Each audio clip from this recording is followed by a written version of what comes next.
Boa noite, graça e paz, irmãos, amém. É bom estarmos aqui hoje celebrando juntos ao Senhor e também eu creio que o Senhor nos acrescenta amigos, né, para que a nossa jornada se torne mais leve, né? Eu creio que é sempre assim.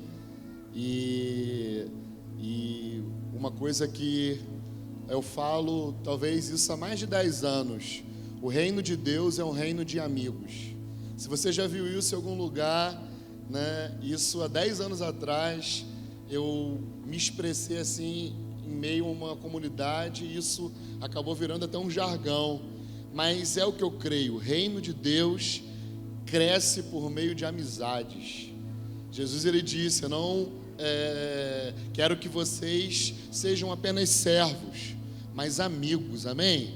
Porque ele deu a vida pelos seus amigos.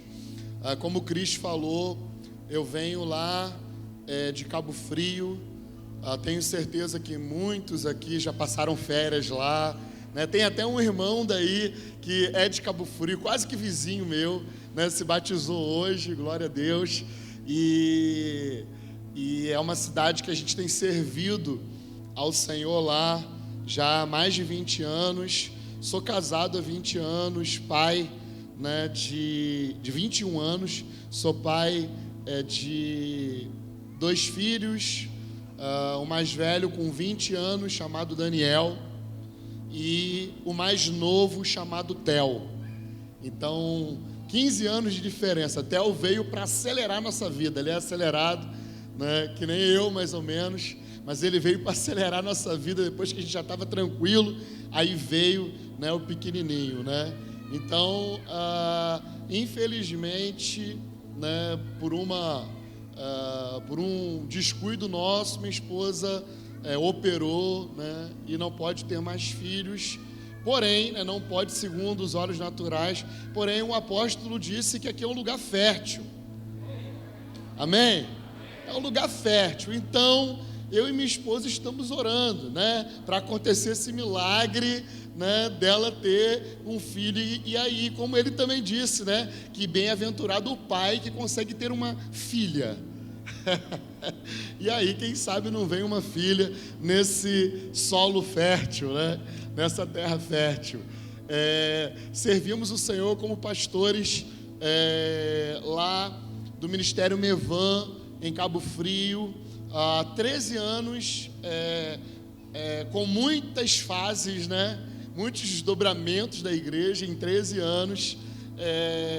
Esse ministério tem algumas congregações, já servimos ao Senhor lá com alguns irmãos, e estamos muito alegres em poder estarmos aqui hoje. Não é a primeira vez que eu venho aqui, estive aqui no dia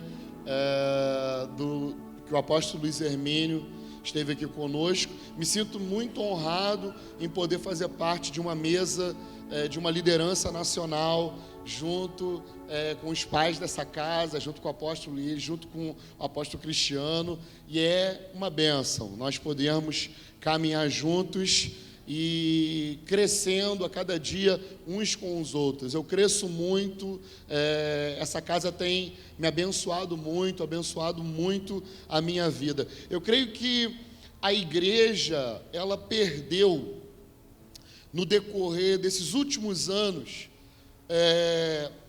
a condição de ser apenas uma igreja local. Então, por muitos anos era falado assim, que a igreja era uma igreja local, igreja local, igreja local. Porém, eu creio que com a mudança da própria sociedade, dos próprios meios de comunicação, a igreja, ela deixou de ser local para se tornar global. Amém, irmãos? A igreja está aqui, porém ela é multigeográfica, porque agora ela está tocando o Japão, agora ela está tocando o Rio de Janeiro, agora ela está tocando o Nordeste. Ou seja, aquilo que você faz parte de uma forma local, tem o poder para tocar coisas que talvez não estejam dentro da sua compreensão ainda. Então você faz parte de algo que é muito maior do que você mesmo. E eu creio que redimensionar né, o nosso entendimento para olhar a igreja a partir dessa perspectiva é muito importante para esses dias, porque isso amplia o nosso nível de responsabilidade. E isso deve trazer para nós também celebração, alegria de saber que você está fazendo parte de algo que não tem a ver só com Taubaté, que não tem a ver só com São Paulo, que não tem a ver só com o Brasil, que tem a ver com as nações. E deixa eu te falar, não apenas com as nações, mas com o reino de Deus, com os céus, com aquilo que o Pai está fazendo nessa geração e nas gerações futuras. Entende? Então o nosso conceito de ir à igreja, o nosso conceito de participar de uma comunidade de fé, nesses dias precisam ser esticados, precisam ser expandidos, a nossa mente precisa ampliar. Quando você sai da sua casa para estar nesse lugar, não pensa que você está vindo fazer um favor para os pastores, não, você está vindo participar de algo que é maior do que a sua compreensão, de algo que é maior que a compreensão dos homens, de algo que é maior que a compreensão do próprio inferno. Você está participando de algo que nasceu dentro do coração de Deus, antes mesmo que Ele criasse algo. Ele sonhou com essa igreja, Ele sonhou com a sua vida, Ele sonhou com a sua família, Ele sonhou com aquilo que você vai estar envolvido. Então nossa perspectiva do que nós estamos envolvidos precisa aumentar. Não tem a ver apenas com aquilo que nós estamos fazendo. Não tem a ver apenas com os lugares que nós estamos indo. Tem a ver com um plano eterno. Tem a ver com algo que Ele desenhou na mente dEle.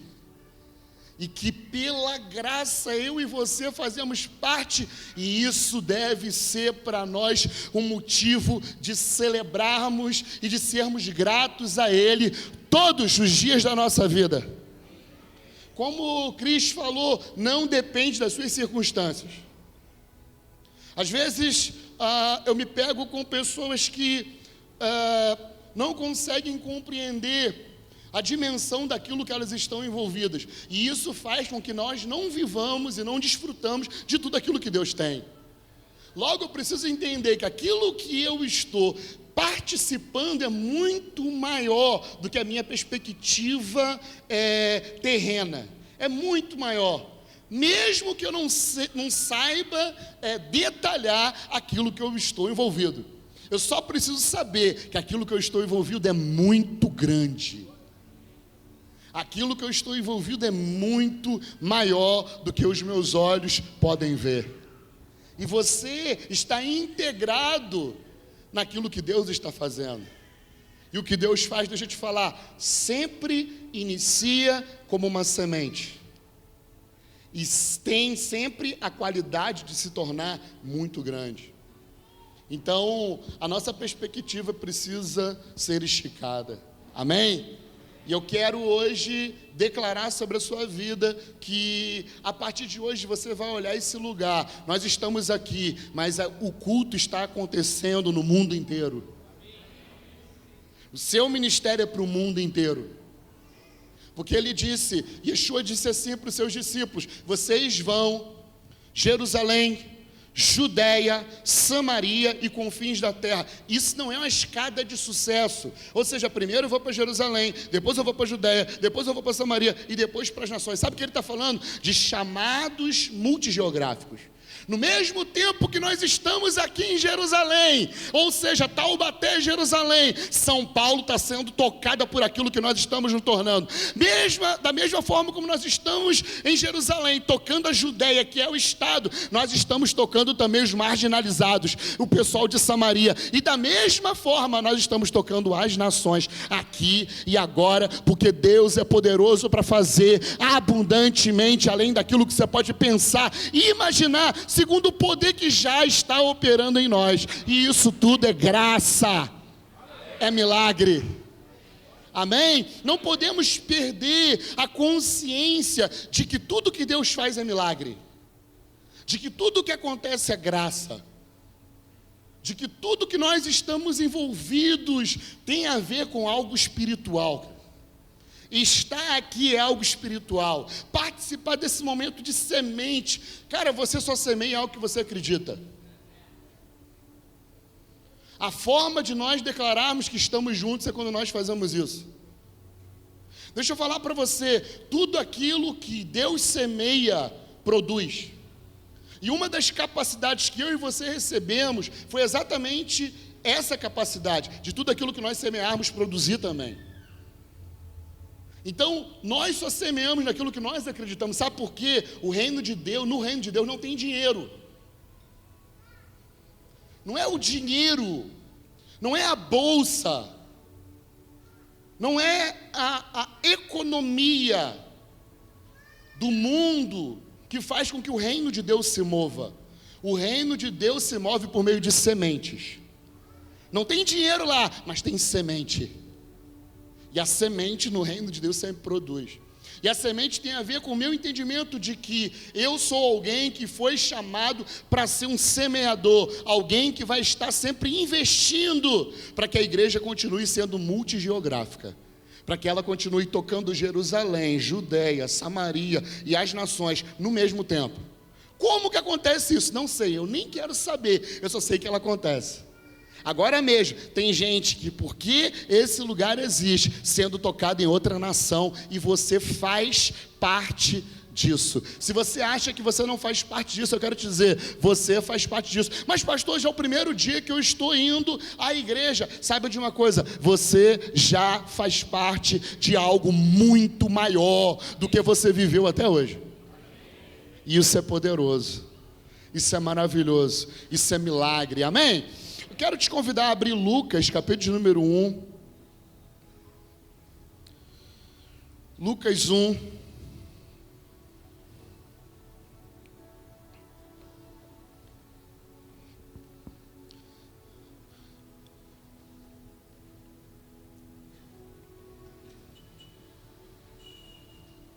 Versículo de número 57. Lucas 1, 57.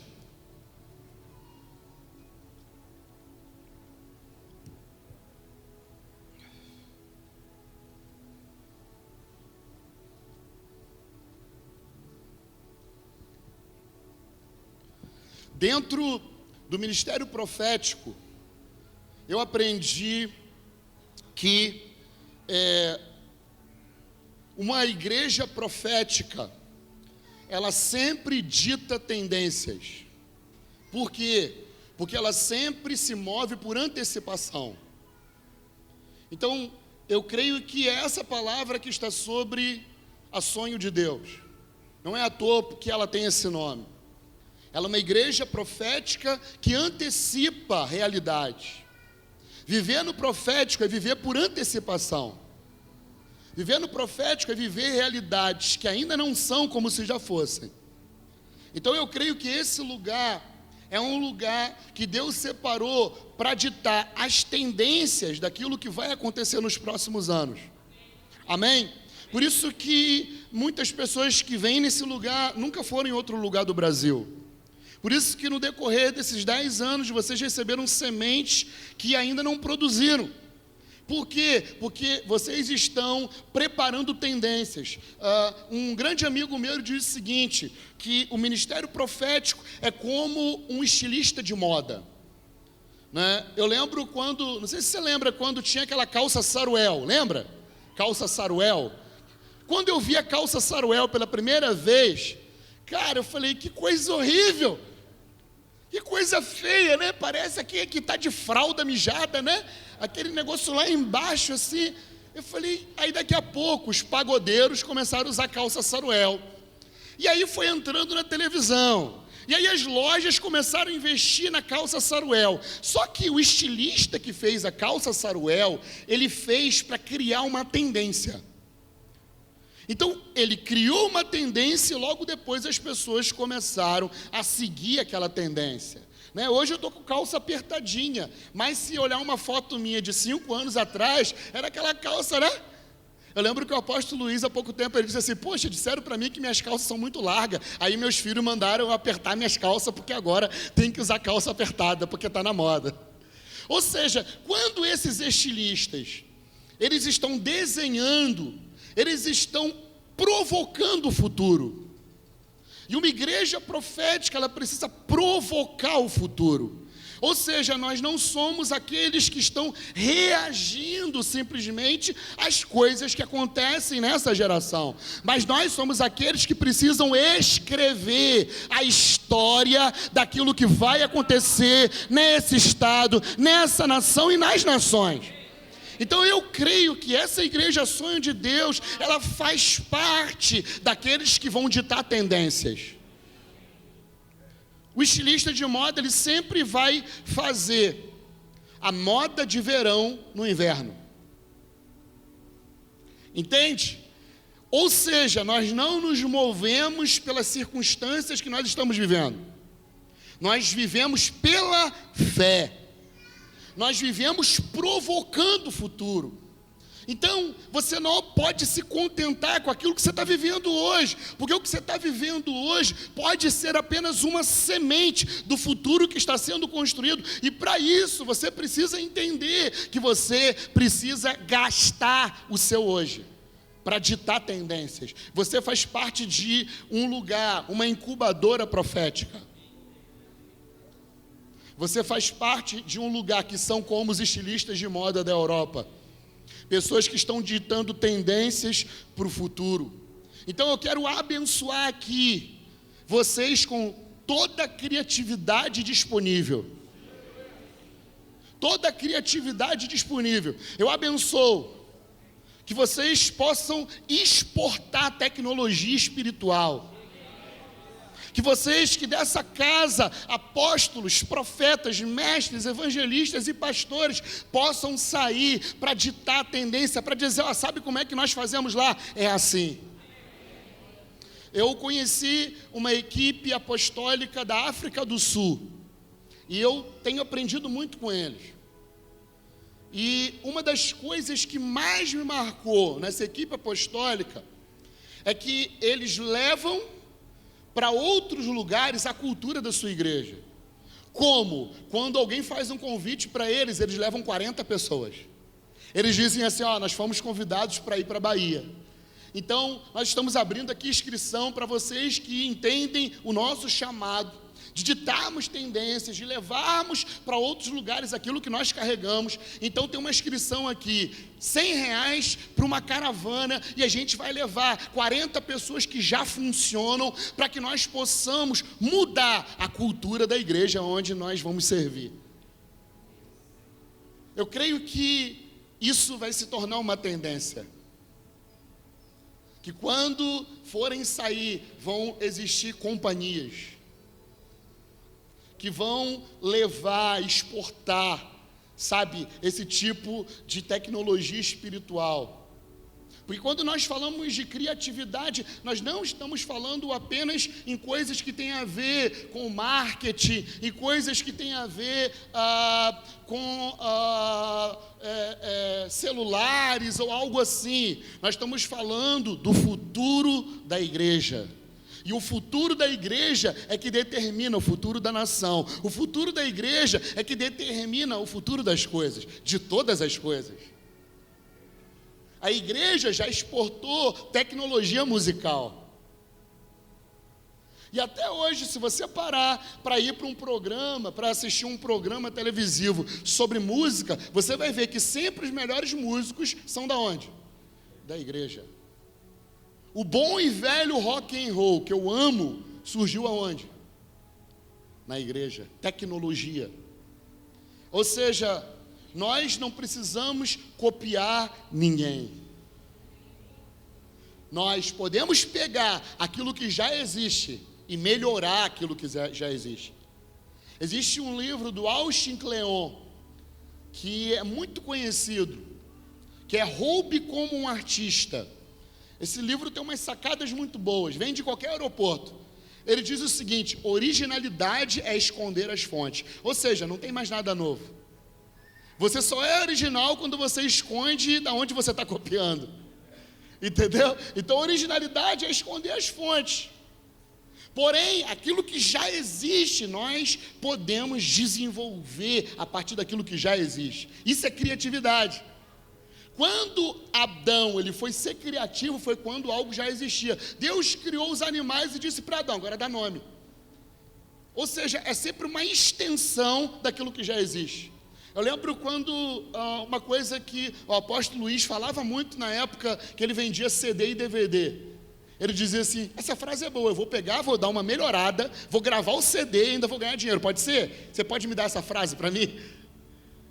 Porque é uma tecnologia espiritual, uma inteligência espiritual, e é isso que o Senhor está querendo nos dar, sabe, você vai ser o diácono tão top daqui, meu irmão, que daqui a pouco, aquilo que você está fazendo, as pessoas vão olhar e vão dizer, uau, cara, que diácono você é um Felipe, meu irmão, vem para cá, e aí você, quando você chega lá, você começa a voar, você começa a batizar o etíope, você começa a ver avivamento nos lugares aonde você vai passar, e as pessoas vão dizer assim, ué, mas você não é só um diácono, sim, não precisa, não tem a ver com cargos, tem a ver com a nossa disposição de entrar naquilo que o Pai está fazendo. Ele pode usar qualquer um. Meu irmão, se eu estou aqui, ele pode usar qualquer um. Não tenho tempo para falar do meu testemunho, mas realmente ele pode usar qualquer um, ele pode surpreender. Existe uma coisa que Deus é perito. Deus é perito na arte de surpreender. Os homens talvez não nos surpreendam mais, porém Deus é capaz de nos surpreender em todos os momentos da nossa vida. De repente Ele é capaz de nos surpreender. E de repente hoje pode ser o dia dele te surpreender. Pode ser o dia dele virar uma chave, dele abrir a porta certa. Deus não abre muitas portas, ele abre uma porta só. Quando existem muitas portas, pode sair fora, porque não é Deus. Deus ele abre uma porta só. E a porta que ele abre, ninguém fecha. Entende? Então se existem muitas portas, dá um passo para trás. Essa é a forma de você saber quando é que Deus está operando e quando Ele não está operando. Você já viu, você está desempregado um tempão, procurando vaga, botou currículo em vários lugares. Quando uma pessoa te liga e diz assim, abriu a vaga aqui, aí logo daqui a pouco outro liga, abriu uma vaga aqui também, abriu uma vaga, aí traz o quê? Confusão. Deus não é Deus de confusão. Quando Ele abre a porta, Ele abre uma porta só. Entendeu? Uma porta só. Essa é uma chave espiritual. Então vai guardando aí, eu vou liberando chaves, você vai guardando. O que é o apostólico? O apostólico tem a ver com te dar chaves para você acessar alguns lugares espirituais. Então vai pegando essas chaves que eu tenho certeza que você vai entrar em alguns lugares espirituais que talvez você não tinha entrado antes. Então vamos lá, versículo 57 diz assim, completou-se o tempo de Isabel dar à luz, e ela teve um filho. Eu falei qual o livro, irmão? Lucas, né? Lucas 1,57. Quando seus vizinhos e parentes ficaram sabendo que o Senhor lhe tinha sido muito misericordioso, alegraram-se com ela. E no 8º dia, quando foram circuncidar um menino, queriam dar o nome do seu pai Zacarias. Mas sua mãe disse, de modo nenhum, o nome dele será João ou Johanã. E lhes disseram, não há ninguém com esse nome entre seus parentes. Então perguntaram por gestos ao pai como queria que o menino se chamasse. E pedindo uma tabuinha, ele escreveu, seu nome é João. E todos se admiraram. Imediatamente, sua boca se abriu, sua língua se soltou, ele pôs-se a falar louvando a Deus. Então todos os seus vizinhos ficaram com muito medo, e em toda a região montanhosa da Judéia se falava sobre esses acontecimentos. E todos que ficavam sabendo deles se perguntavam, o que esse menino vai ser? Pois a mão do Senhor estava com ele. Versículo de número 80, pula aí, versículo 80. E o menino crescia e se fortalecia em espírito, e morou no deserto até o dia da sua aparição pública a Israel. Amém? Então, existe o deserto, repita comigo assim, existe o deserto, e existe o dia certo da aparição pública. Dia certo da aparição pública, amém? Então, o que isso fala? Isso fala de processo. Isso fala de algo que infelizmente, a cultura ocidental não sabe lidar. A cultura ocidental não sabe lidar com o processo. Por quê? Porque nós vivemos num mundo acelerado. Nós vivemos num mundo em que nós precisamos dar resultados. Nós vivemos num mundo onde nós somos exigidos, aonde que um dia de 24 horas parece que para nós só teve 12, não é verdade? Então nós dormimos mais tarde, acordamos mais cedo, não temos tempo para nada. Por quê? Porque o mundo virou uma santa distração, virou uma grande distração. A falta de tempo, na verdade, é algo que tem a ver com uma distração e tem a ver com uma loucura. Nós estamos imergidos numa loucura, uma loucura moderna. Dentro dessa loucura moderna, nós passamos por processos e a nossa mente, ela não consegue de maneira nenhuma parar dentro desses processos e observar dentro desses processos que nós estamos em dias de treinamento, mas nós queremos logo sair dos processos exatamente porque o mundo exige de nós pressa. Porém, o processo tem a ver com formação. Ninguém entra numa escola de engenharia e sai de lá com 1 ano. Por quê? Porque a pessoa entrou num processo de formação. Ninguém entra em nenhum tipo de faculdade de medicina e sai de lá com menos de 1 ano. Por quê? Porque você entra num processo de formação para se tornar algo. O que acontece aqui nesse texto é que um homem chamado Zacarias, fazendo um parênteses aqui, Zacarias é alguém muito interessante, porque Zacarias é o último sacerdote que você vai ver nas Escrituras oferecendo incenso no altar. Um dos últimos. 3 sacerdotes famosos do Novo Testamento: Zacarias, Ainás e Caifás. Se você for ver e ler sobre Ainás e Caifás, eles estavam envolvidos com a política daquela geração. Acordos com Roma, acordos políticos que favoreciam a classe sacerdotal. Então esses sumos sacerdotes não iam mais para o templo oferecer sacrifício, na verdade não havia mais sacrifício naquela época, mas oferecer incenso. Eles não iam mais oferecer incenso. Agora Zacarias, um homem íntegro, um homem de Deus, ele estava no templo oferecendo incenso quando Deus o visita. Ele está cumprindo a sua tarefa de adoração. E mais uma coisa interessante que você deve notar é que Zacarias, mesmo sendo um homem de Deus, mesmo sendo aquele que Deus havia escolhido para falar, para liberar seu propósito, ele estava no templo, e esse templo não era o templo de Salomão. Não era o templo, a tenda de Davi e nem o tabernáculo de Moisés. Mas Zacarias está exatamente no templo de Herodes. O que era o templo de Herodes? Era um templo que não tinha arca. Era um templo onde não representava mais Deus. Por quê? Porque Deus mandou construir templos, querido? Porque templo fala de representatividade. Então, templo fala de representatividade. Então, naquela época, as nações que possuíam grandes templos, isso falava do poder que ela tinha, da representação que ela tinha de uma forma nacional. Então, o templo que eles estavam não era o templo oficial de Deus, não era o templo que Deus queria para aquela geração. Então ele está lá, mesmo sabendo disso, eu creio que como homem de Deus, ele está no templo, sem a presença de Deus, mas oferecendo incenso, profetizando sobre uma realidade que poderia vir. Então ele está provocando o futuro. Ele está ali numa condição de homem de Deus, sabendo que o que ele estava fazendo talvez não seria nem aceito por Deus, porém, era a única forma que ele tinha de se manter conectado, porque ele era de uma geração sacerdotal. E aí sabe o que acontece? Deus visita esse homem já com uma grande idade. E a grande vergonha, não só para um homem judeu, mas a grande vergonha para um sacerdote é não ter filho, homem. Por quê? Porque sacerdócio é por natureza. Ninguém pode se tornar sacerdote se não for filho de sacerdote.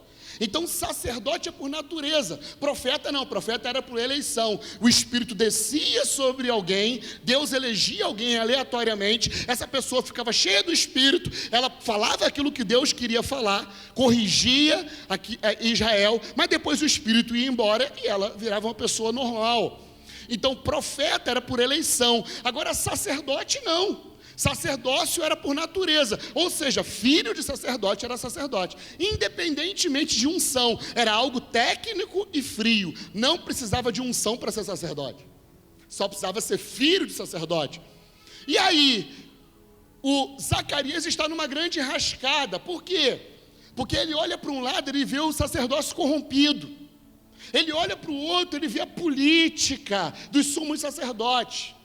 E aí, o clamor dele é tão grande diante de Deus, que Deus decide ouvir Zacarias, porque ele queria deixar um legado, e a única forma de deixar um legado de homens de Deus, naquela geração, era fazendo filho, porque o pai, ele doutrinava o seu filho, ele ensinava o seu filho, para que o seu filho se tornasse a profissão número 1 de Israel, que não era ser médico, que não era ser professor, que era ser rabino.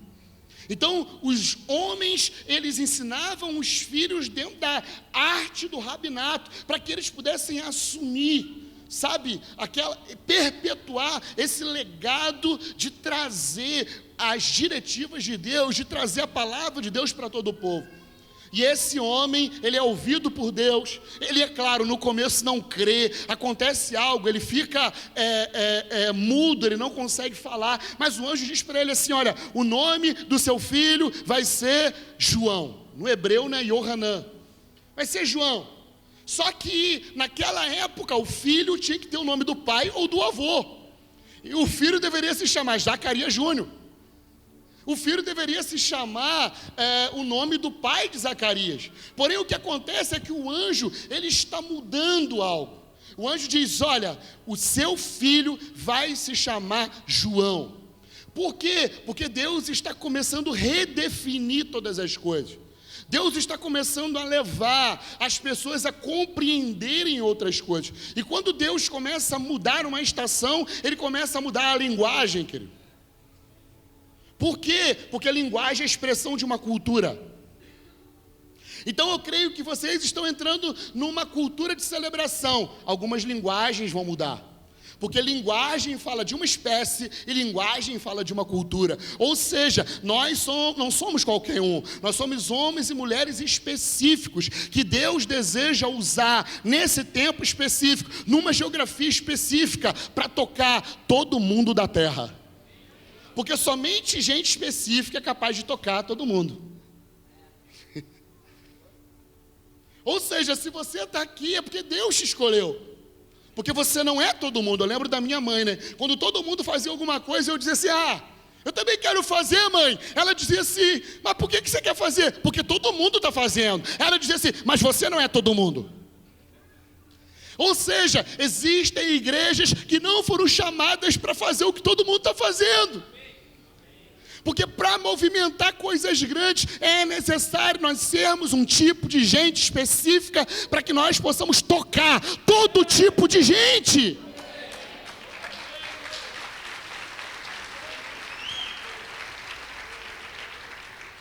Amém? Então, Zacarias, ele está numa grande enrascada, porque o anjo disse, o seu filho não vai ter o teu nome. E era comum, porque o pai é que dava o nome, e nome fala da identidade. Quando Deus ele muda o nome de homens, é porque Ele está mudando a identidade deles. Por isso Deus muda o nome de Abraão, por isso Deus muda o nome de alguns homens das Escrituras, muda o nome de José, um dos apóstolos, que se tornou Barnabé, filho da profecia. Por quê? Porque Deus, ele muda a identidade, porque ele está mudando, ele muda o nome, porque ele está mudando a identidade. Então Deus está mudando o nome do filho de Zacarias, porque ele estava mudando a identidade sacerdotal.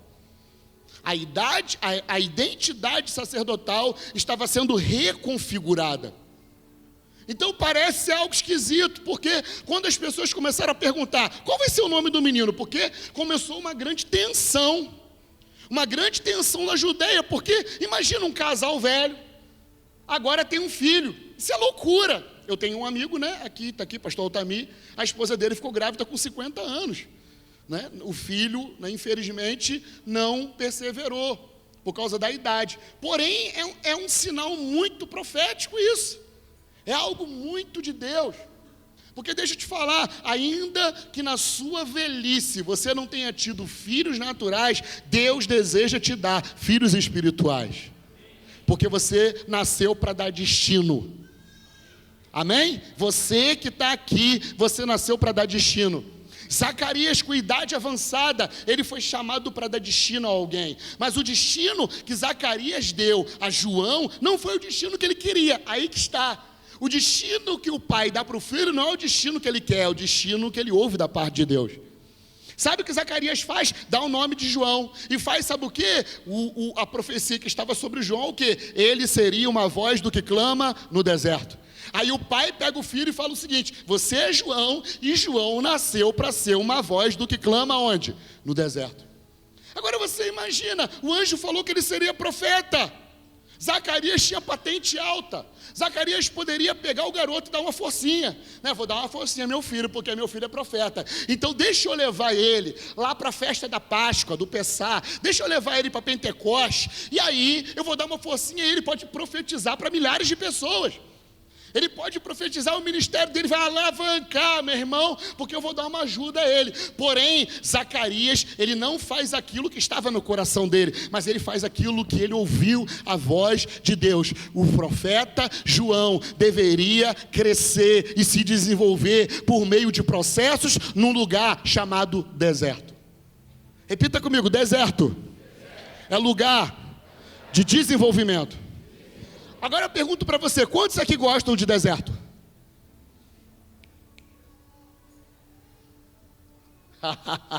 Ninguém. Porém, existem lugares que nós não gostamos, porém são necessários. Ninguém gosta de deserto.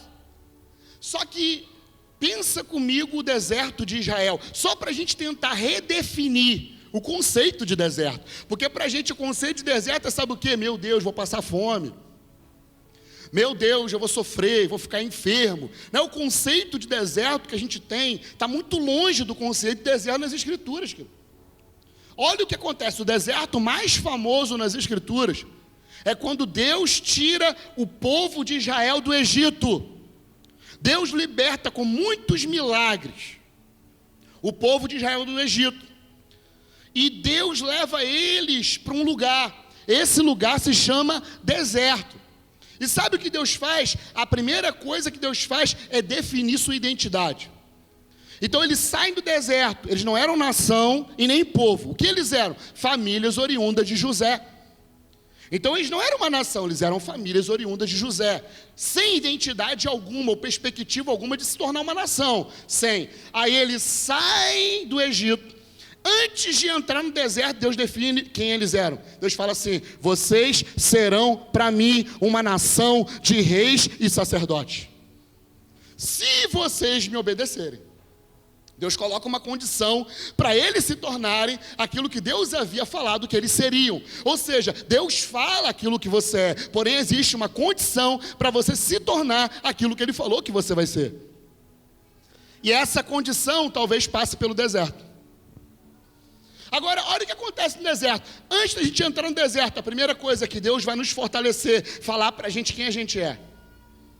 Porque quando você sabe quem você é, jamais vai fazer aquilo que você não foi chamado para você fazer. Yeshua, ele disse assim, Jesus, ele disse o seguinte: olha, o filho não faz nada se não vê o pai fazer. Então o pai está trabalhando, eu estou trabalhando também. Porque o filho, ele só faz aquilo que vê o pai fazer. Ou seja, quem tem identidade não faz qualquer coisa. Quem tem identidade faz aquilo que foi chamado para fazer. Então, por que às vezes nós fazemos muita coisa? Porque ainda não sabemos quem nós somos. Então Deus, para não deixar eles se perderem com muitas coisas no deserto, Deus define quem eles iriam se tornar. Quando vocês passarem pelo deserto, vocês vão se tornar, primeiro, reis, segundo, sacerdotes. E aí, a segunda coisa, capítulo 20 de Êxodo, isso, Êxodo, capítulo 19, verso 5, Deus fala isso. Êxodo 20, Deus fala, sabe o quê? A lei. Deus dá para o povo de Israel uma lei. E dentro dessa lei, o que é a lei? Vou resumir o que é a lei. A forma de andar na terra como no céu. Essa é a lei, resumindo. Como eles iriam se comportar na terra da forma de Deus. E aí, Deus diz o seguinte: se vocês seguirem isso que eu estou falando, vocês serão uma bênção para as nações. Porque a intenção era, olha, os filisteus, quando quiserem saber de dieta, vão procurar Israel. Os amorreus, quando quiserem saber sobre o casamento, vão procurar Israel. As nações, quando quiserem saber de economia, vão procurar Israel. Então era a forma de andar na terra como no céu. Isso era a lei. Então olha só o deserto, ó, redefinido o conceito de deserto. Então, antes de entrar no deserto, Deus define a identidade. Para que você não se perca, você precisa saber quem você é. A segunda coisa que acontece é que Deus dá leis, dá formas pré-estabelecidas de você não se perder. Terceira coisa que acontece, sabe o que acontece? Deus vem, coluna de fogo, nuvem de glória. Olha só, no deserto, eles receberam identidade. Eles receberam a forma de se mover na terra como no céu. Eles receberam, sabe o que? Direção. Quando a nuvem se movia, eles se moviam junto. Ou seja, não vem com essa que o deserto de Deus é um lugar onde você não sabe para onde Deus está indo, ou você não sabe para onde você deve ir. Porque no deserto de Israel tinha direção. No deserto de Israel, sabe o que acontece? Algo muito interessante. Deus, ele elimina... Durante um tempo, durante 40 anos, Deus elimina uma das maiores consequências do pecado. Uma das maiores consequências do pecado é que o homem, com o suor do seu rosto, deveria comer o seu pão, sim ou não? Aí o que acontece em Israel? Israel não tem que trabalhar, querido. Eles entram no deserto, o que Deus faz? Deus abre os céus e começa a liberar maná. E aí, eles não tinham que trabalhar, só abrir a boca. Ou seja, Deus elimina uma das consequências da queda para que o povo fosse favorecido a se tornar a palavra que ele havia liberado sobre eles. Ou seja, até para você passar no deserto, meu irmão, Deus está liberando graça sobre você, porque a maior vontade dele é que você chegue lá no final, combata a sua carreira, receba o seu prêmio. Deus não é gente não, cara. Porque a Escritura diz, Efésios 2,8, porque pela graça somos salvos mediante a fé. Isso não vem de nós, é dom de Deus. Então, salvação é graça. Entendeu? É Cristo operando em nós. É graça, é pura graça. Graça não é só dom imerecido, graça é uma pessoa, uma operação espiritual. Então essa operação espiritual nos salvou. Libertou os grilhões que nos prendiam no Egito. E aí, essa mesma graça que operou essa libertação, também fez um caminho. Paulo vai dizer assim, esquecendo-me das coisas que para trás fico, prossigo para aquelas coisas que estão diante de mim, para o alvo, pelo prêmio da soberana vocação que eu tenho em Cristo Jesus. O que ele está dizendo? Ele está dizendo, eu fui salvo com uma finalidade de andar numa santa vocação. Ou seja, todos vocês que estão aqui receberam uma santa vocação. Agora olha que loucura, no final Paulo diz, quando eu cumprir uma santa vocação, Deus ainda vai me dar um prêmio. O que é isso? Graça sobre graça. Ou seja, você é salvo sem merecer.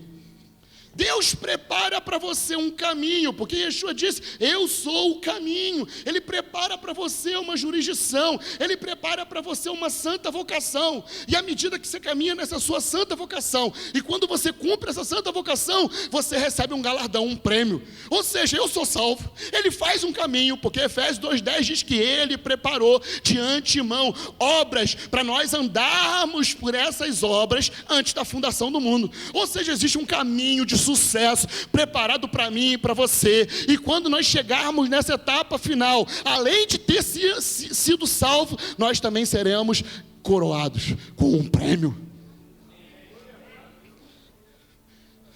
Se eu fosse você, eu celebrava por causa disso.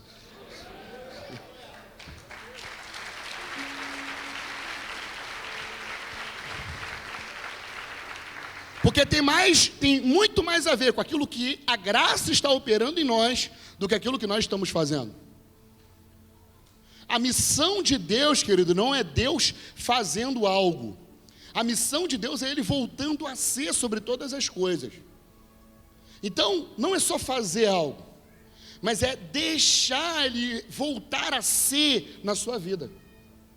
Entende? Nós nos perdemos no caminho porque nós nos envolvemos com aquilo que nós estamos fazendo e não prestamos atenção naquilo que Ele está operando dentro de nós.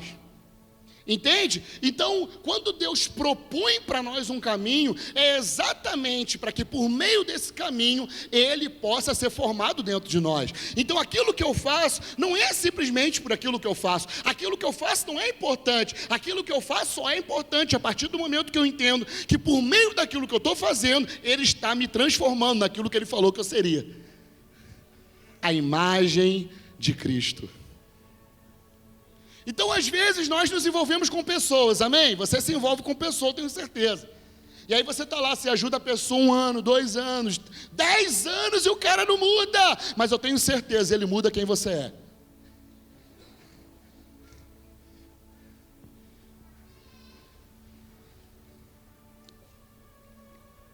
Mas ele não tem que mudar? Tem também. Mas às vezes a nossa ótica é simplesmente de que nós precisamos dar resultados. Agora Deus, Ele nos coloca numa grande pegadinha, porque enquanto você está tentando trabalhar para dar um resultado, Ele está operando um resultado dentro de você. Então, o que acontece aqui é que o Pai dá destino e coloca João Batista dentro do deserto. E dentro do deserto, João Batista fica 1 ano. Alguns teólogos dizem que João foi para o deserto depois da sua formação lá no Bar Mitzvah, com 14 anos. Outros dizem que ele não teve Bar Mitzvah, que Zacarias decidiu romper definitivamente com o judaísmo e coloca, João Batista para estar junto com os essênios, uma classe dentro dos judeus, uma seita judaica que não concordava com a política de Roma. Então ele persevera lá, ele fica sendo treinado.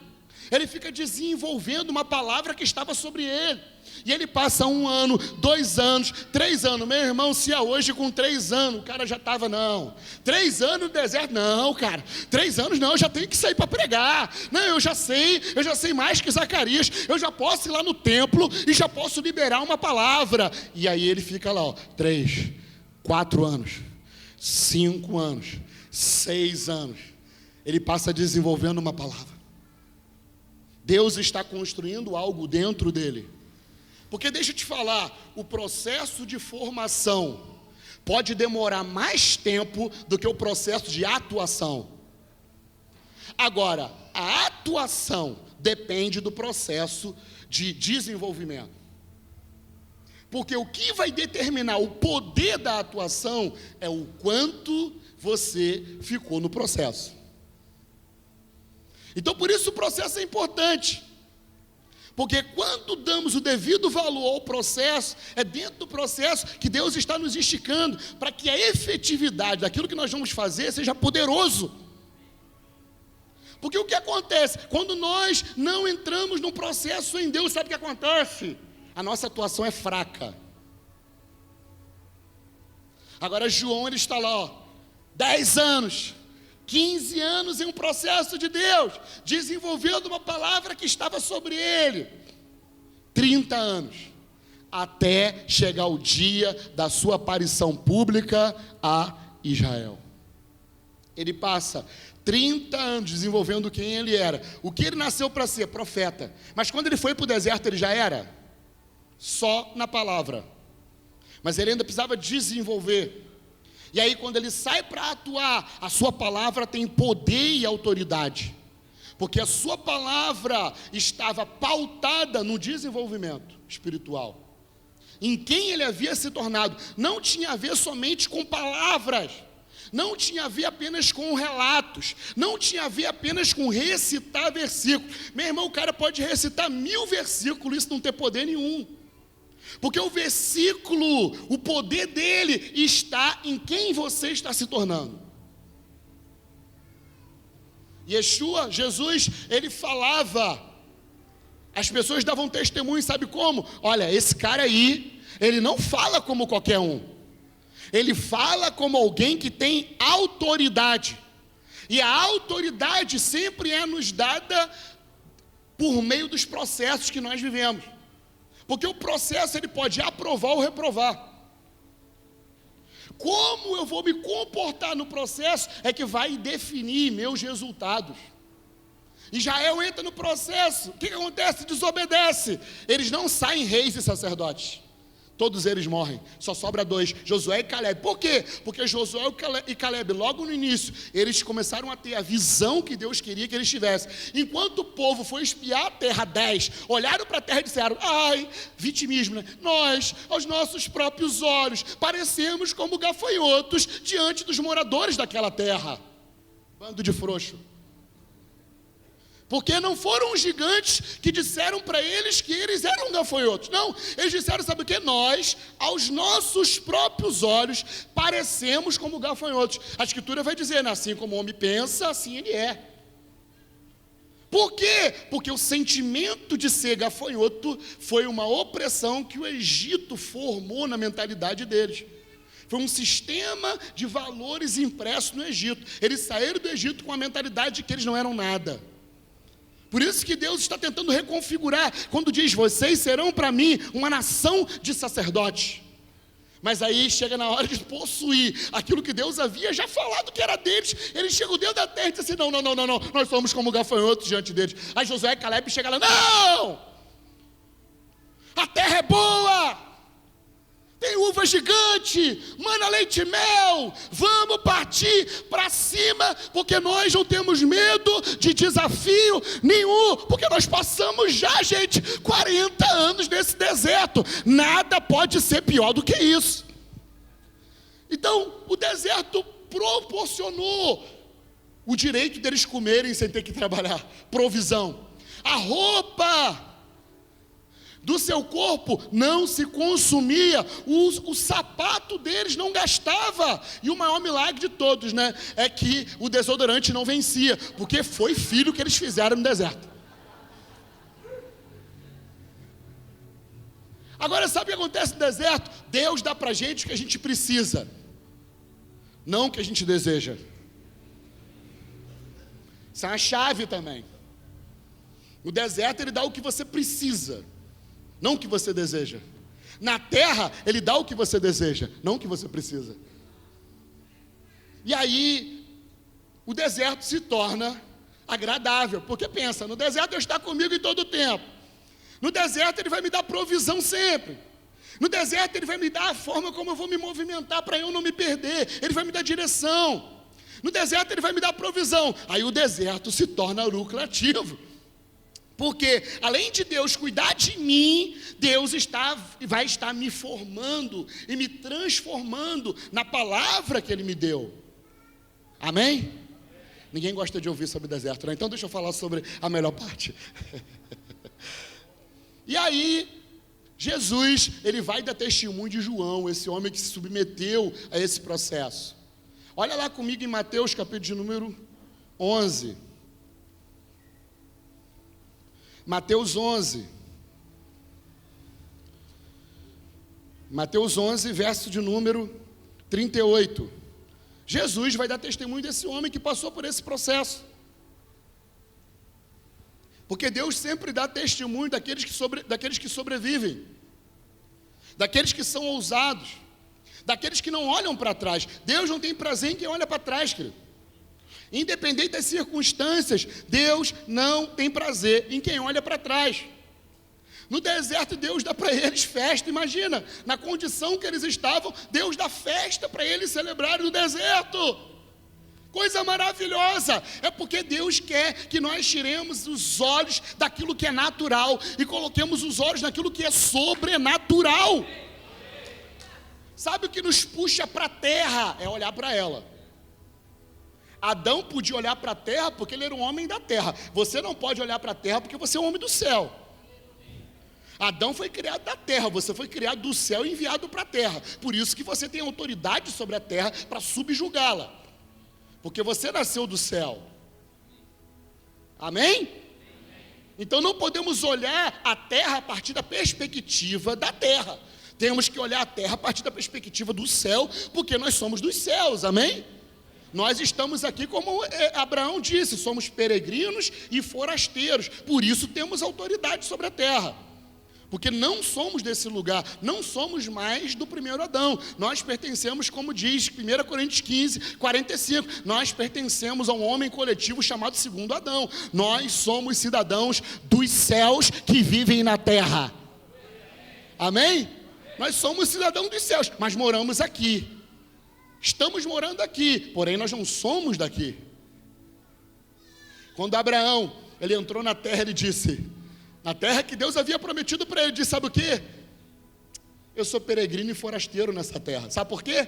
Porque ele viu a cidade cujo o fundamento e o arquiteto é o próprio Deus. Ou seja, quando ele chegou naquilo que Deus havia falado, que Deus prometeu para ele, você vai ter uma grande nação, filhos, e você vai chegar numa terra. Quando ele tem filhos, chega na terra e diz não, porque nenhum prazer, mesmo sendo de Deus, pode satisfazer o nosso homem espiritual. Então ele chega naquilo que Deus falou, e aí ele não se contenta com aquilo que ele estava provando. Guarda isso, nosso sucesso não é pisar numa terra, nosso sucesso é sempre sermos desafiados para o futuro, é sempre olharmos para frente. Se você conquistou algo agora, não fique feliz, se torne insatisfeito, que você seja batizado com uma santa insatisfação daquilo que você está vivendo hoje, porque Deus sempre vai ter mais do que aquilo que nós temos hoje. Então Jesus ele vai dizer assim, ó, versículo 38, então alguns escribas e fariseus tomaram a palavra dizendo, mestre, queremos ver, não, errei, perdão irmãos, eu marquei a Bíblia no lugar errado, é capítulo de número 7,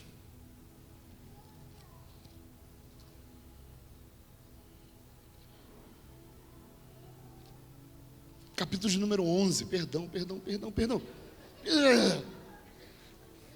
Vamos voltar à programação normal agora. 11, verso 7. Vamos lá, 11, verso 7. Mateus 11, verso 7. Ao partir, Jesus começou a falar às multidões a respeito de João, porque Jesus dá testemunho de quem passa por processo e vence. Amém? O que vocês foram ver no deserto? Um caniço agitado pelo vento? O que vocês foram ver? Um homem trajado de roupas finas? Aquele que veste em roupas finas estão nos palácios do rei. Então o que vocês foram ver? Um profeta? Sim, vos digo, e muito mais do que um profeta, porque esse é aquele de quem está escrito, estou enviando à sua frente o meu mensageiro, que vai preparar o seu caminho diante de ti. Em verdade vos digo, que entre os nascidos de mulher, não surgiu outro maior do que João Batista, mas o menor no reino do céu é maior do que ele. Olha o que Jesus está fazendo, dando testemunho de alguém que passou por processo. Deus dá testemunho de quem passa por processo. E aí Jesus ele diz, sabe o quê? Ele está falando para os fariseus. O que fez vocês saírem de Jerusalém? A capital mundial da fé naquela época era Jerusalém. Ou seja, as pessoas saíam de todos os lugares, porque era uma fé mundial, era a maior religião do mundo. Então as pessoas saíam de todos os lugares do mundo para irem para Jerusalém, era a capital mundial da fé. Então Jesus está dizendo assim, o que fez vocês saírem da capital mundial da fé e ir para o deserto? O que fez? Vocês não saíram da capital mundial da fé para ir ver uma vara que oscila. Vocês não foram ver uma vara que é agitada pelo vento. Não, vocês foram ver o quê? Um profeta. Então, olha o que acontece. João Batista está lá, ó, 10 anos, 15 anos, 20 anos, desenvolvendo uma palavra. 30 anos ele desenvolve uma palavra, e a palavra está sobre ele. Aí o que acontece? As pessoas que estavam em Jerusalém começam a perceber que havia algo sobre os céus do deserto. E eles começam a olhar para o templo, não tinha nada no templo. Não tinha glória, não tinha fogo, não tinha fumaça, não tinha sacrifício, não tinha arca, não tinha nada. Só tinha alguém com um sininho, só tinha alguém com uma fumaça. E aí eles olham para o deserto e eles começam a perceber um movimento espiritual no deserto. E aí eles começam a sair de Jerusalém e se submeter à palavra que estava sobre João Batista no deserto. E quando eles chegam, João Batista diz assim: raça de víboras, arrependei-vos, porque é chegado a vós o reino dos céus. E aqueles prosélitos começaram a entrar debaixo da missão de João Batista e começaram a ser batizados por ele no deserto. Deserto não é o lugar de construir nenhum tipo de espiritualidade. Não dá tempo para eu falar sobre hoje, mas havia uma grande transição que estava acontecendo. As pessoas começam a sair do templo pelo próprio Espírito de Deus, porque Deus estava dizendo: isso daí não vale mais para nada. O tipo de espiritualidade que está sendo gerada nesse momento não cabe dentro do templo. E as pessoas começaram a sair de lá. E Yeshua disse: o que vocês foram ver no deserto? Um homem que oscila? Ninguém sai da capital mundial da fé, do lugar santo, para ir ver alguém que oscila na fé. Ninguém sai da capital mundial da fé para ver alguém que não sabe quem é. Porque é isso que Jesus está dizendo. Vocês foram ver alguém que sabe quem é, alguém que sabe o que está carregando. Vocês não foram ver um menino que oscila, vocês não foram ver alguém que não persevera, vocês não foram ver alguém que não sabe para onde está indo. Vocês foram ver um profeta. Alguém que tem identidade, que sabe aquilo que está carregando, que sabe para onde está indo. E quando eles chegavam, João Batista dizia: vocês vieram a mim, então agora toma, arrependei-vos, raça de víboras, porque é chegado o reino dos céus. Ninguém mandou ir lá. Eu abençoo para que pessoas vão entrar por esse lugar sem ninguém convidar. Por isso nós não podemos mudar a mensagem que está sobre nós por causa de ninguém, mas as pessoas vão ser transformadas por causa da mensagem que nós nos tornamos. Aqui não tem uma palavra, aqui tem homens que se tornaram uma mensagem. Não depende mais do que é pregado, mas é do que os homens representam. Sabe por quê? Porque templo fala de representação, e agora os homens se tornaram o templo do Espírito Santo de Deus. Eles são a própria representação de Deus. O templo perdeu sua validade. Deus não habita em tendas ou em templos feitos por mão de homens, porém Ele nos escolheu para fazer de nós a sua morada. Ou seja, Deus é representado na terra por meio de nós. Templo fala de representatividade, corpo fala de movimento. As pessoas vieram submeter aquilo que João Batista estava provocando no deserto. Deixa eu falar para você, com 2 ou 3 meses de convertido, eu comecei a receber palavras. Essas palavras que eu comecei a receber me fizeram sair daquilo que Deus tinha para mim. Por quê? Porque nós achamos que Deus fala e amanhã vai acontecer o que Ele falou. Porque nós vivemos numa cultura que não é responsável. Uma cultura que espera que aquilo que Deus fale se cumpra amanhã. Porém, Isaías profetizou e demorou 700 anos a profecia de Isaías para se cumprir. E aí a palavra não se cumpre dentro daquilo que nós queremos, e aí nós falamos assim: irmão é falso profeta, porque me deu uma palavra. Meu querido, a palavra, ela tem um tempo certo para se cumprir. Então nós não julgamos os profetas pelas palavras que eles dão. Não. João ficou 30 anos para cumprir uma palavra.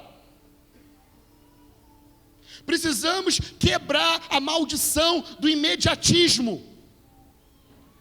Precisamos quebrar a maldição que está sobre nós de que a vida é curta, então eu preciso resolver as coisas rápidas. Deixa eu te falar, Deus não tem pressa. Sabe por quê? Porque Ele disse assim: a eternidade é essa, que vocês conheçam a Deus e aquele a quem Ele enviou. Quanto mais você conhece a Deus e aquele a quem Ele enviou, Cristo, mais a sensação de eternidade cresce dentro de você e o senso de urgência vai embora. E então você pode se colocar dentro dos processos de Deus sem pressa, mas aproveitando, desfrutando daquilo que Deus está fazendo em cada estação da sua vida. Cada um de nós que estamos aqui está numa estação diferente, enquanto indivíduo. Enquanto igreja, na mesma estação. Enquanto Estado, numa outra estação diferente. E enquanto Brasil, numa outra estação. Existem várias estações que nos regem. Então existe estação de estar seco, querido. Mas quem quer? Existe estação de dar folha. Ninguém quer. Agora preste atenção comigo. A estação mais perigosa é a estação dos frutos. Sabe por quê?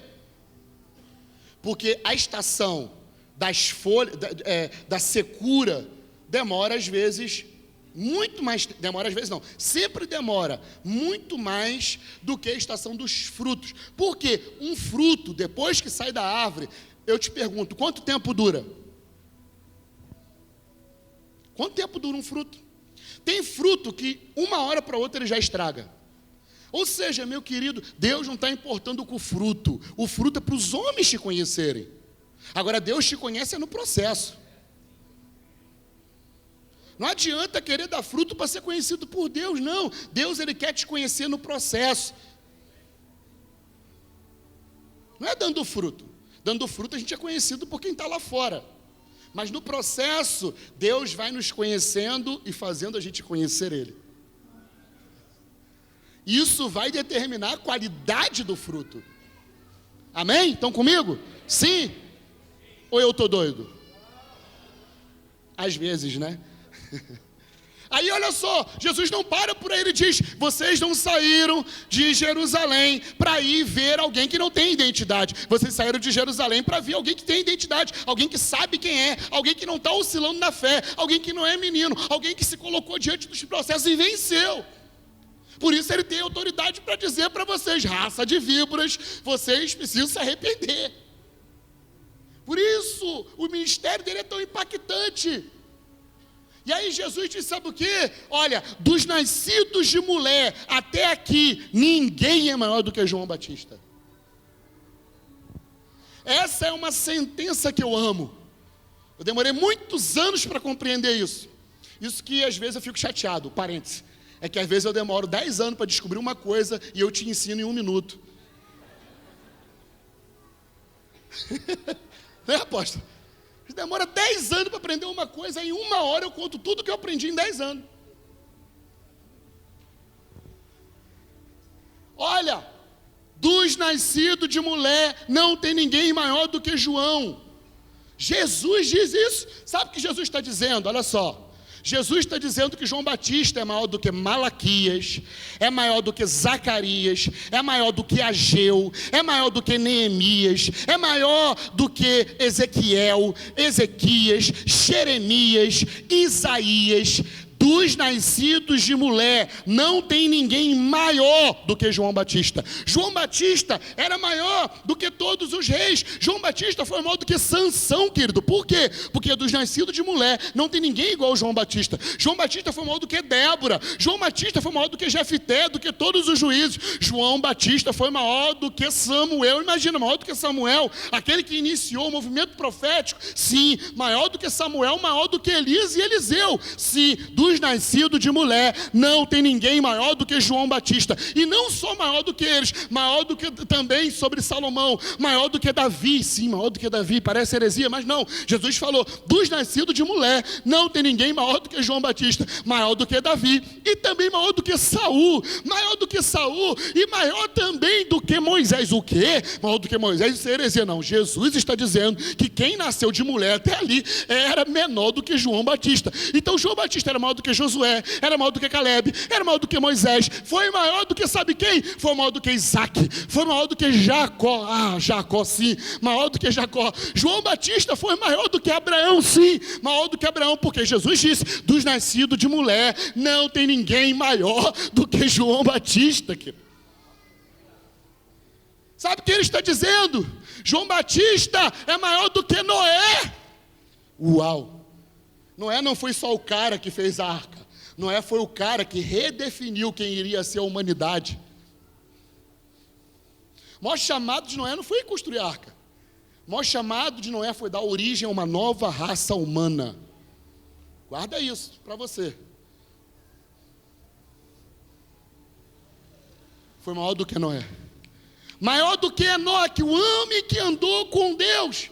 João Batista disse que João Batista foi maior do que Enoque, foi maior do que Enos, foi maior do que Sete, os homens que começaram a buscar a Deus. João Batista foi maior do que eles. João Batista foi maior do que Caim, maior do que Abel. João Batista só não foi maior do que Adão. Por quê? Porque Adão não nasceu de mulher. Agora, de Adão para baixo, todos os homens eram menores do que João Batista. Imagina. Aí eu te pergunto, quem era esse cara? Foi a pergunta que eu mesmo me fiz. Por quê? Porque João Batista era maior do que todos os homens até ali. Sabe por quê? Simples. Porque existia uma profecia desde a queda. A profecia era: aquele que vier da semente da mulher vai esmagar a cabeça da serpente. Essa vinda messiânica não surge em Cristo. Essa vinda messiânica surge no Éden, querido. Desde o Éden, Adão começou a discipular os seus filhos, dizendo aquilo que Deus disse: olha, querido, meu filho, fica tranquilo, Deus vai enviar uma semente que vai pisar na cabeça de Satanás. Ou seja, todos os homens após Adão estavam esperando um Messias. Todos os homens depois de Adão profetizavam sobre o Messias. Todos os homens depois de Adão estavam aguardando uma vinda messiânica. O que é isso? Uma vinda de alguém que iria esmagar a cabeça da serpente. Então João, por que ele é maior? Porque ele também está aguardando. Ele também profetiza sobre essa realidade, como todos os homens até ele profetizaram sobre isso, porque além de terem ensinado, lançaram profecias bíblicas também acerca da vinda do Messias. Agora, o que destacou João foi exatamente porque ele profetizou a realidade: o reino dos céus está chegando. E de repente ele diz assim: ali está o Cordeiro de Deus que tira o pecado do mundo. Ou seja, o reino dos céus agora estava na terra. João, ele se torna o maior dentre todos os homens, porque ele profetiza, mas ele também vê o cumprimento da profecia na sua geração, no seu tempo, marcando a sua história.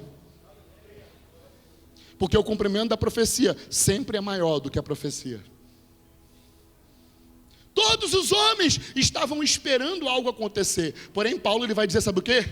O mistério esteve oculto antes da fundação do mundo. Todo mundo ficava procurando o mistério.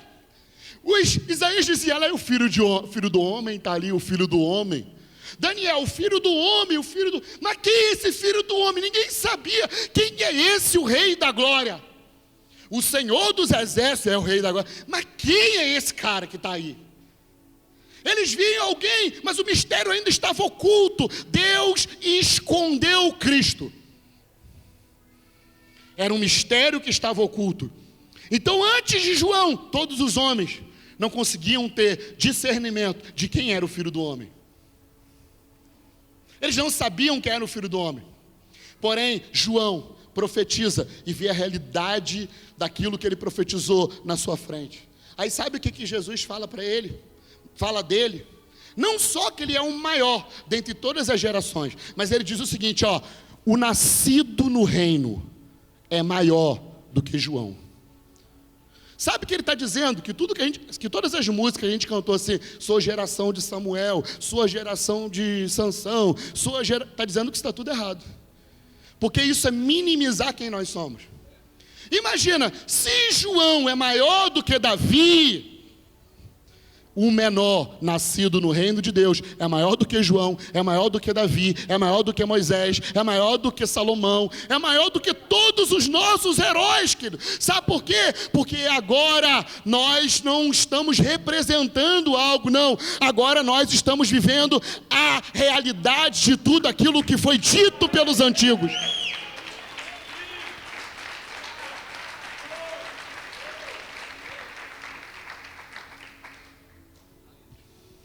Para fechar, já estamos adiantados no horário.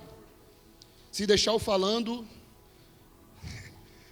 mas eu quero fechar com Hebreus 11. Só para te dar mais fé.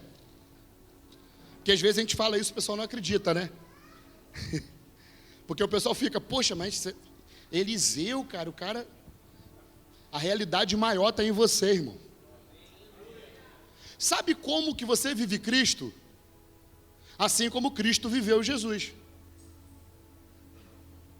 Como que eu vivo Cristo? Assim como Cristo viveu em Jesus.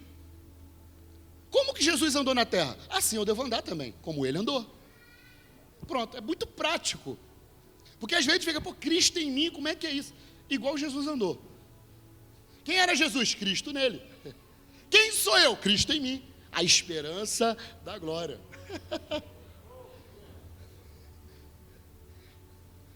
Olha o que diz aí, para a gente fechar com esse texto. Hebreus 11. Versículo de número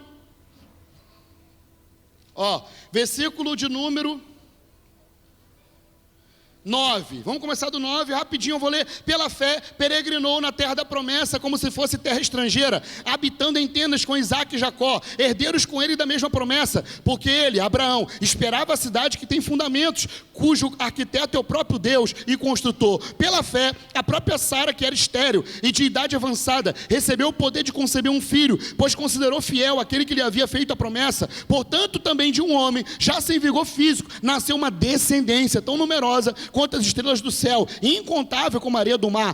Todos esses morreram mantendo a fé, e sem ter recebido as promessas, mas tendo-as visto e acolhendo-as de longe, declararam ser estrangeiros e peregrinos na terra. Versículo de número 37, foram apedrejados, provados, cerrados ao meio, morreram ao fio da espada, andaram vestidos de peles de ovelhas e de cabras, necessitados, aflitos e maltratados. O mundo não era digno dessas pessoas. Andavam vagando por desertos e montes, por cavernas e buracos da terra. Todos eles, embora recebendo bom testemunho pela fé, não obtiveram a promessa. Todos esses homens foram aprovados, porém não entraram na realidade daquilo que Deus havia falado para eles. Todos esses. O que acontece com João? Ele profetiza, mas ele entra numa realidade que nenhum desses havia entrado, mesmo por meio da sua fé. A fé os fez ser aprovados, porém eles não provaram. Ser aprovado é uma coisa, provar é outra coisa. Então você pode ser aprovado no vestibular, e você não provar da faculdade, e você não desfrutar da faculdade. Pode acontecer. Então o que acontece? Olha, ele diz o seguinte: todos esses, recebendo bom testemunho pela fé, não obtiveram a promessa, visto que Deus havia providenciado algo maior, melhor a nosso respeito, para que sem nós eles não fossem aperfeiçoados. Uau! O escritor do Hebreus está dizendo, sabe o quê? Que todos esses homens dependem do quanto você se desenvolve na proposta que Deus tem para você. Sabe quando a Escritura diz que existe uma tão grande nuvem de testemunha? Na minha compreensão é como se eu e você, como se a igreja estivesse numa grande corrida de passada de bastão. Nós estamos lá, numa grande corrida olímpica, valendo um grande prêmio. E nós estamos lá no Maracanã. Meu irmão, dentro do Maracanã, 100 mil pessoas dizendo assim: vai, vai, vai. Sabe quem é que está dizendo vai? Abraão. Ele está, vai, você não pode desistir. Jacó está lá, vai, vai, porque você não pode desistir. Isaías está lá, vai, vai, você não pode desistir. Por quê? Porque sem nós eles não podem ser aperfeiçoados. Porque quando você cruzar a linha de chegada, todos eles são coroados. Por isso deixa eu te falar, existe uma tão grande nuvem de testemunha torcendo por você. As testemunhas de Deus não estão torcendo para você dar errado. As testemunhas de Deus estão torcendo para você dar certo. Eles estão dizendo: vai, não desiste, não para no meio do caminho, não oscila nessa fé, segue firmemente adiante, esquece das coisas que para trás ficam, prossegue para o alvo. Existe um prêmio, existe algo para você alcançar, que é maior daquilo que você já viveu, que é maior daquilo que você já provou, querido. Por isso, persevere, persevere, persevere. João Batista perseverou e conseguiu conquistar. Persevere. Sabe por que Deus dá festas a Israel? Porque Deus está sempre tentando tirar os nossos olhos da tendência que a nossa alma tem de olhar para aquilo que é ruim. Então Deus está nos distraindo. Então Ele dá uma festa para a gente voltar para Ele. As festas são do Senhor. E aí nós ficamos vislumbrados. Aí quando passa o vislumbre, Ele diz: agora levanta outra festa. E aí vai passando: agora levanta outra festa. Porque vocês precisam olhar para mim todos os dias da vida de vocês. Vamos ficar de pé em nome de Jesus.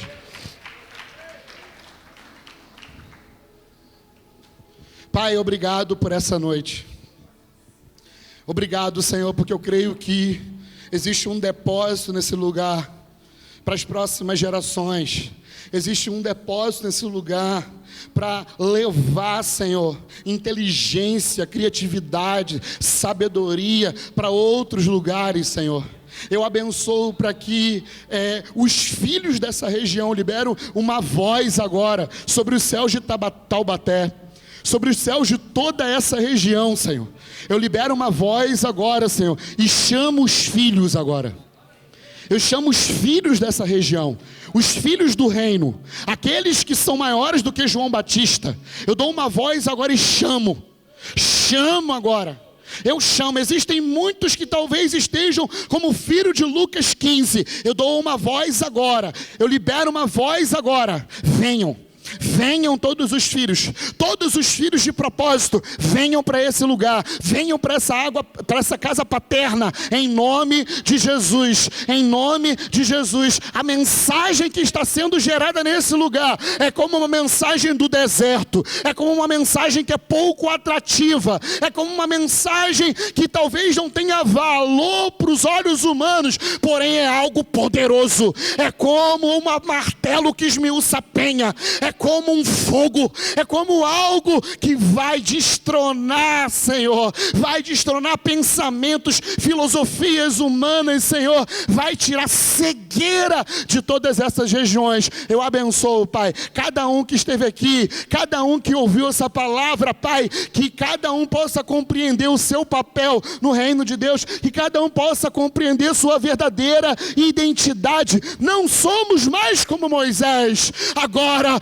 somos filhos e a sua glória reflete em nosso rosto, e por isso nós somos transformados de glória em glória, de glória em glória. Eu abençoo para que haja transformação nesse lugar agora mesmo. Eu dou uma ordem agora para que toda enfermidade saia agora desse lugar. Sai daí agora. Eu te amarro agora e lanço no mais profundo abismo. Eu dou uma ordem agora que todo caroço agora suma, desapareça aí, todo parafuso na perna, sai daí agora. Platina em nome de Jesus, em nome de Jesus, em nome de Jesus. Dores na coluna agora sai. Coração grande, agora eu te dou uma ordem, volta ao normal agora. Todo tipo de enfermidade, eu dou uma ordem para que saia daqui, e que o reino de Deus venha sobre cada corpo físico, agora mesmo, em o nome de Jesus, amém e amém. Deus te abençoe.